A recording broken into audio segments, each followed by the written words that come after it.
सोनिया गांधी राहुल गांधी को आजीवन जेल हो सकती है, ये दावा किया है सुब्रमण्यम स्वामी ने। वही सुब्रमण्यम स्वामी जो कभी राजीव गांधी के बहुत अच्छे दोस्त हुआ करते थे। फिर ऐसा क्या हुआ जो इतनी दूरियां बढ़ गईं? आखिर वो क्या वजह थी जिसकी वजह से सुब्रमण्यम स्वामी इतने नाराज हो गए कि नौबत ये आ गई कि वो खुद नेशनल हेराल्ड केस में मोर्चा भी संभालने लगे और अब ये ठान लिया है कि अब सोनिया गांधी और राहुल गांधी को जेल जाना ही होगा। इस केस में कितनी सजा हो सकती है सोनिया गांधी और राहुल गांधी को, ये तमाम बातें जानेंगे इस वीडियो में। नमस्कार, मैं हूं गौरव मिश्रा और आप देख रहे हैं न्यूज रूम पोस्ट। सुब्रमण्यम स्वामी गणितज्ञ के साथ साथ कानून के बड़े जानकार हैं। सुब्रमण्यम स्वामी का दावा है कि अब तक उन्होंने नेशनल हेराल्ड मामले में जो भी लड़ाई लड़ी है उससे राहुल गांधी और सोनिया गांधी को जेल जाना तो लगभग तय है। यही नहीं, अब वो सेक्शन 409 पर भी काम कर रहे हैं। अगर वो उसमें कामयाब होते हैं तो दोनों को आजीवन कारावास तक की सजा हो सकती है। अगर आप ये सोच रहे हैं कि सुब्रमण्यम स्वामी गांधी परिवार के खिलाफ शुरू से लड़ाई लड़ रहे हैं तो आप गलत हैं। सुब्रमण्यम साहब ने खुद बताया कि एक वक्त था जब वो राजीव गांधी के अच्छे दोस्त थे। हाँ, इंदिरा गांधी से उनके रिश्ते ठीक नहीं रहे, उसकी वजह इमरजेंसी भी रही। एक टीवी चैनल को दिए इंटरव्यू में उन्होंने कहा, मैं नेहरू गांधी परिवार के पीछे नहीं पड़ा हूँ। राजीव गांधी मेरे बहुत अच्छे दोस्त थे।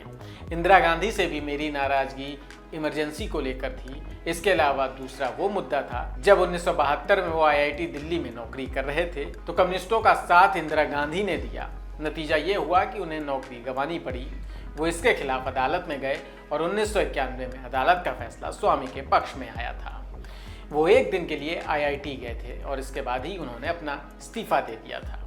सुब्रमण्यम ने बताया कि सोनिया गांधी से पहले उन्होंने दोस्ती करने की कोशिश की थी क्योंकि वो राजीव गांधी की पत्नी थी। इसके लिए जयललिता ने भी उनसे कहा था। सुब्रमण्यम स्वामी ने आगे ये भी कहा कि जैसे ही उन्हें कुकर्मों का पता चला उन्होंने दूरी बना ली। स्वामी का दावा है कि एसोसिएट जनरल लिमिटेड यानी AJL पर 90 करोड़ रुपए का कर्ज की बात कही गई थी, जबकि कर्ज था ही नहीं। AJL ने यंग इंडिया को सिर्फ 50 लाख रुपए में कंपनी बेच दी थी, ऐसा कहा गया। सुब्रमण्यम के मुताबिक सोनिया गांधी और राहुल गांधी ने पहले यंग इंडिया लिमिटेड नाम की कंपनी 5 लाख शेयर कैपिटल पर बनाई और इसके बाद उन्होंने कांग्रेस की 90 करोड़ कर्ज वाली आर्म्स एसोसिएट जनरल लिमिटेड को सिर्फ 50 लाख देकर खरीद लिया।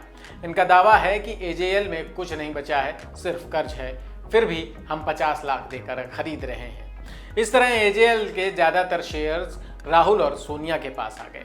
यही नहीं, अखबार छापने के लिए DDA ने भी कंसेशन पर बिल्डिंग दी थी, लेकिन अखबार भी नहीं छापे गए। जब केस किया तो थोड़ा बहुत अखबार छापे जाने लगे। सुब्रमण्यम का कहना है कि सबसे बड़ी बात यह है कि जो कर्ज नहीं था उसे कर्ज दिखाया गया। यही नहीं, सुब्रमण्यम का दावा यह भी है कि बाहर से पैसा आया, उसको डॉटेक्स ने रुपए में बदला। यंग इंडियन को कर्जा दिए जाने की बात कही गई थी। यंग इंडियन का कहना है कि ये लोन है और जो लोन देने वाला है वो कह रहा है कि ये लोन नहीं, डोनेशन है। सुब्रमण्यम स्वामी का कहना है, जाहिर है गड़बड़ी हुई है, ये बात ED भी समझ रही है, जांच चल रही है, ये बहुआयामी अपराध है। फिलहाल 4 IPC धाराओं में केस चल रहा है, मैं 5वीं पर काम कर रहा हूँ, कागज तैयार हो रहे हैं। सेक्शन 409 के तहत अगर कार्रवाई होती है तो आजीवन कारावास तक की सजा हो सकती है। इसके अलावा इनकम टैक्स की कार्रवाई भी अलग से होगी। ऐसा नहीं है कि दोस्त ने अपनी दोस्ती नहीं निभाई।